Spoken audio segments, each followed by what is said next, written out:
Hello and welcome to my YouTube channel. If you're regular here, you know I review many photographic, audio and video related products. Well, today I'm really excited to be talking about the new Sony a6700 that I recently pre-ordered. It arrived last week and I've had it 2 or 3 days. So this isn't a full in-depth look at the Sony a6600, a 6700, but we have here 6600, that's my old one.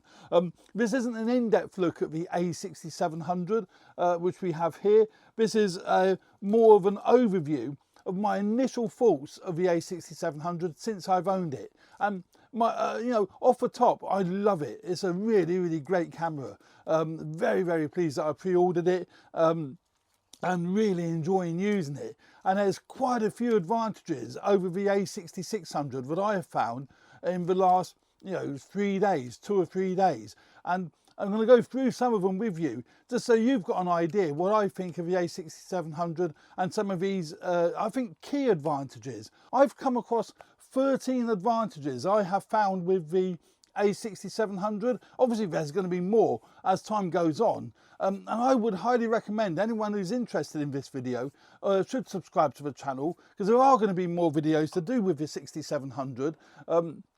And there's going to be comparisons between the 6700 and my Canon R7. The R7 is actually filming the close-up shot now. I've got the Canon RF 35mm lens fitted to it. And I know for sure there's going to be many people that, if you're not already into the Sony ecosystem and you're looking at investing in one of these cameras, it is going to be a difficult choice between the Canon R7 and the a6700 from Sony, because they're both of a very similar price point and they both have their advantages and disadvantages. But anyway, getting back to the a6700, here it is. It's got a new grip compared to the 6600. I love the grip on the 6600 anyway, so I haven't decided yet if I prefer the grip on the new 6700 or the one on the 6600. This one is fatter, but it don't feel quite so deep, so I'm not quite so sure yet, but it is nice. There's nothing wrong with it at all. It works, it's functional, and it works really well. So the 6700 has a new grip. They both take the FTZ 100 batteries. Very good batteries. They'll last for ages and ages. It's a great little battery, that one. And the 6700 has USB-C power delivery. So on the side it's got your USB ports and it's got your mic ports. Your mic port is on the top, and your USB-C and headphone jack is actually on the bottom of the camera, so that is great. And then you've got your SD card slot on the side. If you want to take advantage of all the video features that the 6700 has, you need to get a V60 or V90 card, preferably a V90. I got from Amazon this Kingston V90 card. I don't know if I can see that. There we go. I got from Amazon this Kingston V90 card.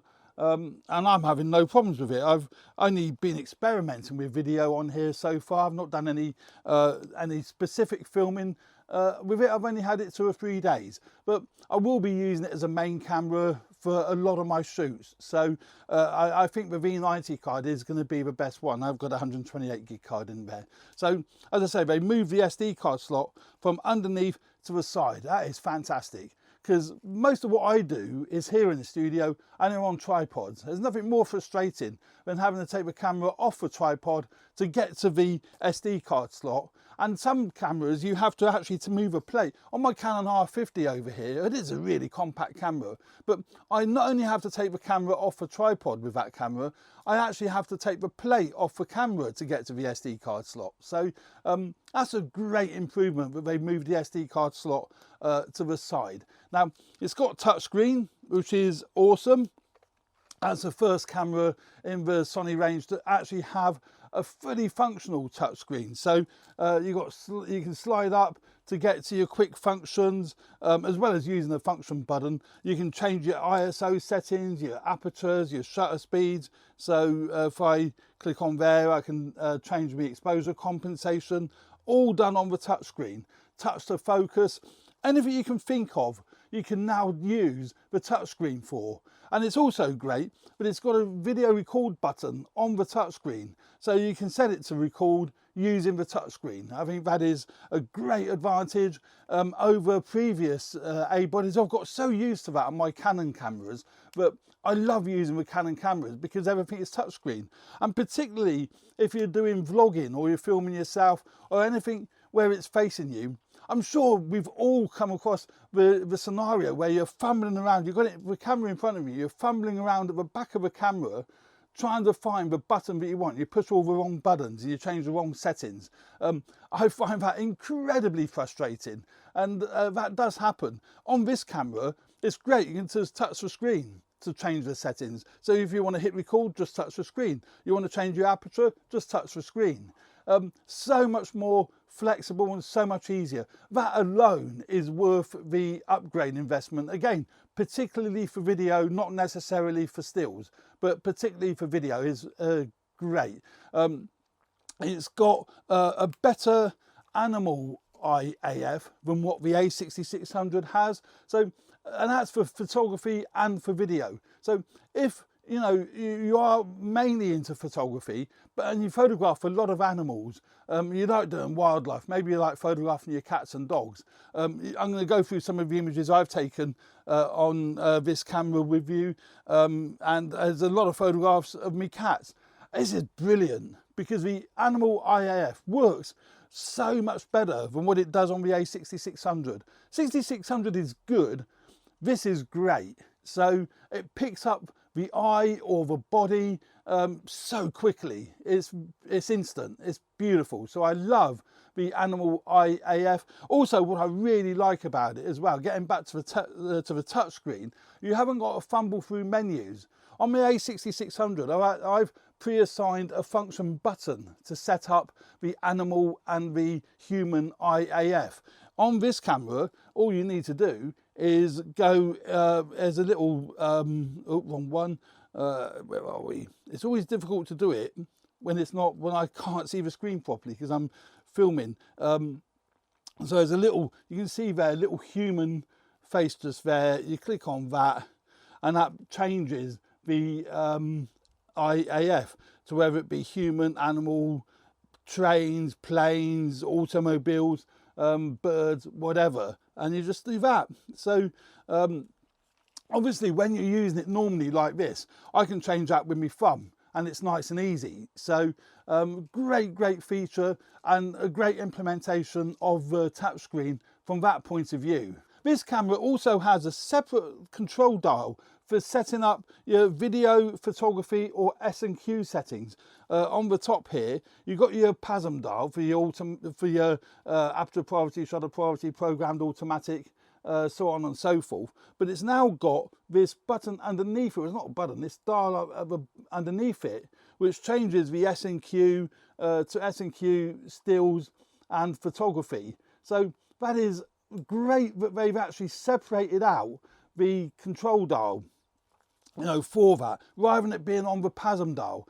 As a hybrid shooter, that is so handy that you can very quickly, when you've got it either up to your eye or even if you're using the screen, you can very quickly change the settings between photography, stills, video and slow and quick motion. And that is really useful. The a6700 really shines in video.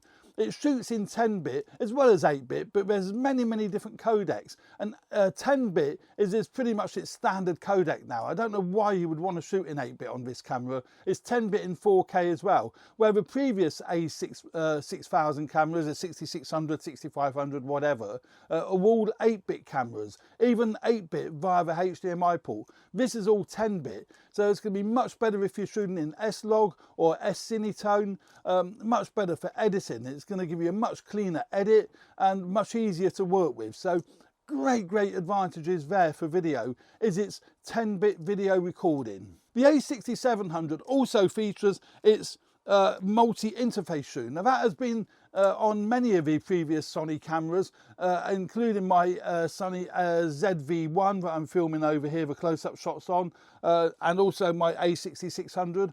but they've introduced in this one 4-channel audio recording with certain microphones that you connect to the multi-interface shoe, and I think that is great. I've got various microphones here. I've got the ECM BMW one, I think it's called.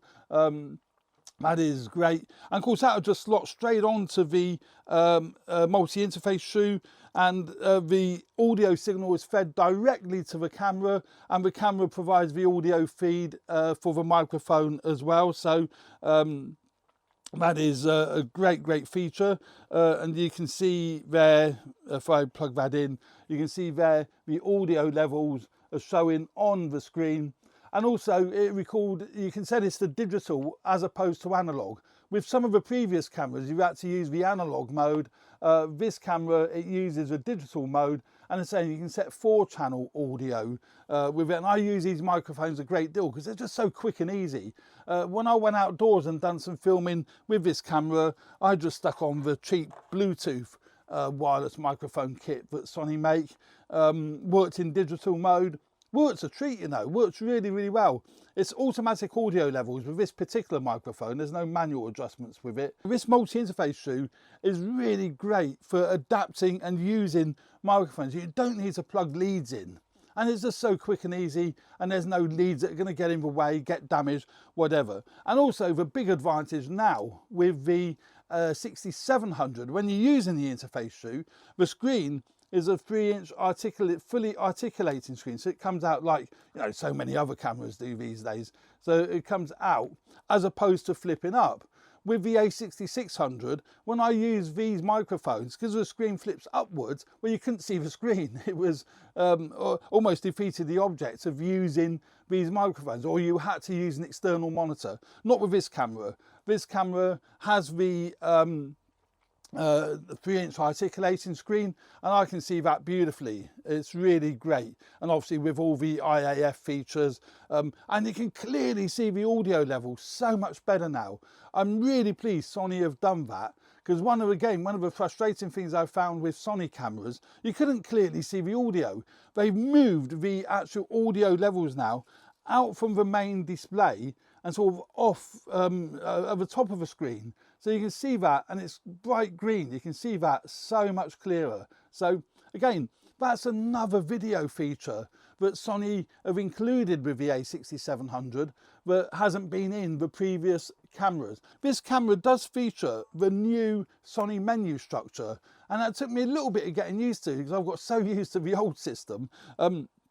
But the new menu structure, again, is all touchscreen, and it is really good because you can just use the finger to scroll through the different settings, as opposed to having to use the buttons or the wheel to go through the different settings. So it's got the new menu system with a new touchscreen. Again, fantastic, really appreciative of that, and that really does help. Once you've got used to the fact that you can do that, that really does help, and it's really good. And they've also put in there the My menu. And again, I find that really helpful, where you can set up different features in the My menu, and then you can go straight to it rather than having to fumble through all the, the menu after menu after menu to find what you're looking for. So the My menu feature, I think, is really useful. It has the new 26 megapixel backside illuminated sensor. Now, apparently that's meant to be far superior to the 24 megapixel sensor, but it isn't backside illuminated in the a6600. Again, I don't know. I've not done enough tests to see how much better the 6700 is over the 6600. Certainly in low light, apparently. I will be doing a comparison in low light between the two cameras, both video and stills. So again, stay tuned for that. It's worth having a look at that to see how much better the 6700 is over the 6600. But apparently it is better as it has this new 26 megapixel sensor. So there we go. There's 13 features that I found that are better on the a6700 than what they were on the a6600 or previous cameras prior to the 6700. But we'll have a quick look at some images. Now these photographs will be on my Flickr site and my SmugMug site, so take a look at them there rather than looking at them on my YouTube channel for two reasons. Firstly, I'm going to just skim through them, but secondly, you can see them in far more detail on SmugMug or Flickr than you can on YouTube. Also, take a look at downloading the trial versions of either Luminar 4, Luminar Neo, or ON1 Photo Raw, and have a play with the software because it's great software. I'm using ON1 Photo Raw for, today, and there will be a link in the description, as I said, where you can download a trial version. And if you do want to buy it, use the code AVP Studios to get 20% off. I mean, that's a great offer and very, very worthwhile doing. It's a great bit of software. But let's just have a quick look. I'm not going to go through any detail with these images, but you know, they're all really sharp, regardless of what lens you're using. I say regardless, obviously some lenses are going to produce better images than other lenses. Now, we can only look at JPEGs at the moment because none of the software support the RAW files that come off this computer. But even the JPEGs straight out of camera are really nice. They're crisp, they're contrasty, they look really, really nice. So yeah, I would say, you know, you're going to have no problems with the images that come off this sensor whatsoever. And the animal IAF is working beautiful with the 6700. I mean, I'm shooting through, you know, foliage here, and it's picking out a Molly's eye straight away. Not a problem at all, regardless of what lenses I use. If we look at, you know, any of these images of cats, it's picked the eye out. Oh, look at that, stonking. Picks the eye out beautifully. If we look down here. Now, some of these images were taken on the new Viltrox 75mm lens. It's an AF 75mm lens. What a beautiful lens.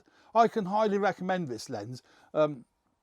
This is the lens here. There will be a separate video to do with this particular lens, but I think this is a beautiful portrait lens for the Sony E-mount system, and it shoots at f1.2 at its widest, so much fun to play with. The only criticism I would have, which isn't a criticism of the lens one iota, but shooting at f1.2, you really have to be critical that you get the focus point exactly where you want it. And that's a great thing with the 6700. The new AI algorithm for both human and for animal is absolutely superb. The keeper rate I found on the 6700, you know, I've almost picked up the wrong camera. They're so similar, the 6600 and 6700. But the keeper rate on the 6700 is so much better than what it was on the 6600. If you're using lenses that are really critical with the AF, and you know, this is a lovely shot of Sammy, and you know, lovely bokeh in the background, really contrasty. Yeah, really, really nice. Now, there have been many criticisms online about its viewfinder. The fact that it's a small viewfinder. It's a 2.6 million dot viewfinder, so you know, it's bright and it's sharp, but it is small. But it's a small camera. Now, I would rather have a small camera with a small viewfinder than having a bigger camera with a bigger viewfinder. I've got older, and you know, I suffer with arthritis, so having a smaller camera and taking around smaller bodies with me is so much better. I'm much more comfortable with that, and the grip is nice, although I haven't decided, as I said earlier, whether I prefer the grip on the 6600 or the 6700. But I have no issues with the viewfinder at all. Even though I wear glasses, it helps me frame the shot, and that's fine by me. So yeah, great images, you know, and a great system. The E-mount system is great, and third-party manufacturers are making some great lenses for the E-mount system. The Viltrox 75mm and many other Viltrox lenses are available for the E-mount system. I think that is, you know, phenomenal. Sigma make a nice range of lenses. I use on a regular basis the Sigma 18-50 because it's so compact, so lightweight, and it's an f2.8 lens. Actually, quite a few of these images, in fact most of these images were taken on the Sony the Sigma 18 to 50. Yeah, this one was. That's the hopefully brief look at the new Sony a6700. Don't forget to download trial versions of ON1 Photo Raw or Luminar Neo. Have a little play with them and use my codes if you want to get some discount if you do decide that you want to purchase them. And you know, stay tuned for more videos relating to the Sony 6700 and comparisons with other camera bodies similar in price to the 6700, but that's a 6600. It gets confusing. That's a 6700. I still do like the grip on the 6600, really do. But yeah, that's the Sony 6700. I've got the kit lens fitted to it at the moment. But yeah, fantastic camera. Fantastic features. The AF on button is really nice where they've placed that now, and I really do like with the AF on button when you're previewing images. I will actually quickly show you this. So you go into play mode. If I've got any images on here, I have, luckily. So if we look at an image we've got there, you can quickly hit the AF on button to take you into zoom mode, and that'll zoom in to the section where it's focused. So that's the focus point. So we can zoom back out just by turning the wheel, and that'll zoom it back out. So very, very useful actually for very quickly zooming in on an image to check its focus point. When you're taking photographs, you can just zoom straight in, check it, yep, and carry on. That's my initial thoughts on the 6700. And as I said, stay tuned for more videos relating to the 6700. So thanks very much for watching, and cheers for now. Bye.